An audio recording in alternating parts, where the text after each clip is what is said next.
ప్రశాంతత. ఏంటి ప్రశాంతత అంటే? అసలు ప్రశాంతత అంటే ఏంటి చెప్పండి? దీపానికి వెలిగిస్తే ఎందుకు ప్రశాంతత ఉంటుంది? ఒత్తులు కాలుస్తున్నా, మంట పెడుతూ ఇల్లంతా హీట్ అవుతుంది, ఇంకేట ప్రశాంతత? ఉన్న ప్రశాంతత పోయిందిగా. ఏంటి ప్రశాంతత అంటే? దీపం మన యొక్క జీవితానికి ప్రతీక. దేనికంటే జీవితానికి. దీంట్లో సగం మందికి తెలుసు పాపం, వాళ్ళు మన మాట వినట్లేదు. మీరు నేను మాట్లాడుకోవడమే. జీవితంలో వెలుగులు నింపుతుంది, బాగానే ఉంది. దీపం ఎలా వెలుగుతుందండి? జ్యోతిరు. దీపం అంటేనే జ్యోతి కదా తల్లి. ఎలా వెలుగుతుంది దీపం? ఎలా వెలుగుతుంది? ఏ దిశగా వెలుగుతుంది? మనం ఎటు పెడితే అడుగుతుందా? గాలి వచ్చేదాన్ని బట్టి, గాలి వచ్చే దిశని బట్టి వెలుగుతుంది. దీపం ఎటువైపు ఉంటుందమ్మా? ఏ దిశగా ఉంటుంది దీపం?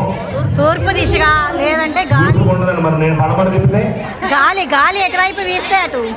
ఏ దిశగా వెలుగుతుంది? గాలి ఎటువైపు వీస్తే. అయితే విషయం ఏంటంటే దీపం ఎప్పుడు పైకి వెలుగుతుంది.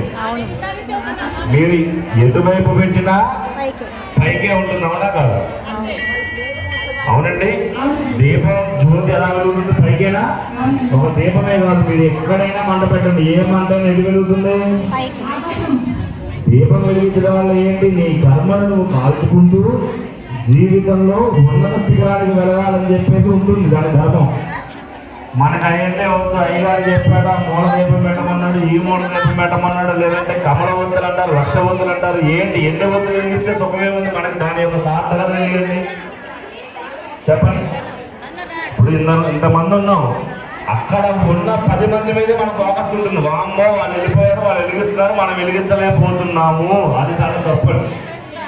వాళ్ళు వెలిగిస్తారు, అది వాళ్ళ కోసమై వాళ్ళకే చేసేటువంటి కార్యం కాదు. ఇక్కడ వచ్చిన వాళ్ళందరూ కూడా, మీరందరూ కూడా చాలా గొప్ప మనసు. హిందుత్వాన్ని చాటుకుందాం, హిందూ ధర్మాన్ని కాపాడదాం.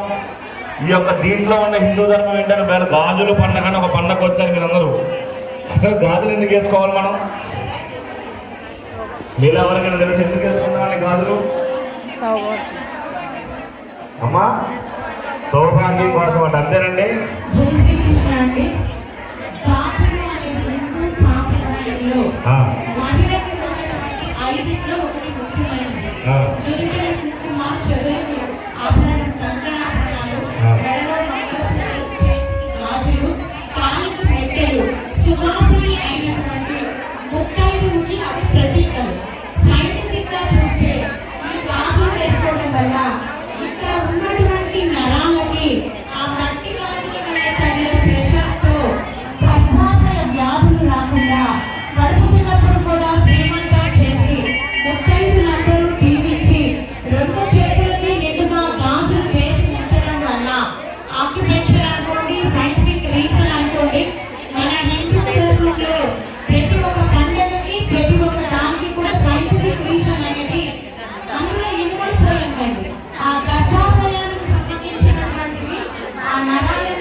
చెప్పిందంతా కూడా చాలా మంచిదమ్మా, అసలు వాస్తవం కూడా అదే.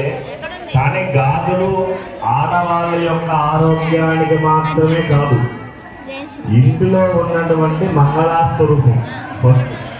ఎందుకు అంటే మీరు ఇందాక చెప్పారు ఏమని? ఆడవాళ్ళకు ఉన్నటువంటి సౌభాగ్యంలో మొదటి దశలో ఉన్నది గాజులు.